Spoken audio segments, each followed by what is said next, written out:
तर बीडच्या परळीत सकल ओबीसी समाजाचा रास्ता रोको, बीड परभणी सोनपेठकडे जाणारी वाहतूक काही वेळासाठी बंद झालेली आहे। रस्त्यावर थर्माकोल जाळत रास्ता रोको केलेला आहे। बीडमधील ओबीसी समाज ओबीसीच्या आरक्षणासंदर्भात आक्रमक होऊन रस्त्यावर उतरलेला दिसून येतोय।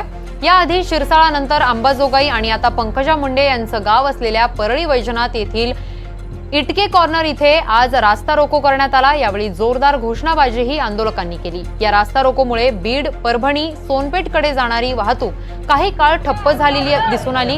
दरम्यान बीड जिल्ह्यातून ओबीसीच्या आरक्षणाचं रक्षण व्हावं यासाठी वडीगोद्रीत लक्ष्मण हाके हे गेल्या 8 दिवसांपासून उपोषणाला पाठिंबा वाढताना दिसून येतोय।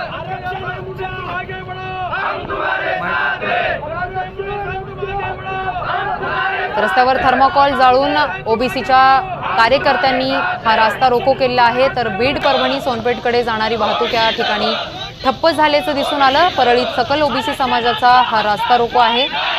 तर बीड परभणी सोनपेठकडे जाणारी वाहतूक काही काळासाठी बंद झाली होती। स्वानंद पाटील आता आमचे प्रतिनिधी आपल्यासोबत जोडले गेलेत। स्वानंद, बीडमध्ये ओबीसी समाज आक्रमक झालेला आहे, तर आता सध्या परिस्थिती काय आहे परळीमध्ये? किरण, नक्कीच सकाळी 10 वाजल्यापासून परळी इथला रस्ता रोको सुरू आहे आणि अद्यापही हा रस्ता रोको करण्यात येत आहे आंदोलकांकडून आणि थेट रस्त्यावर जेसीबी लावतच आंदोलकांनी हा रस्ता रोको केलेला आहे।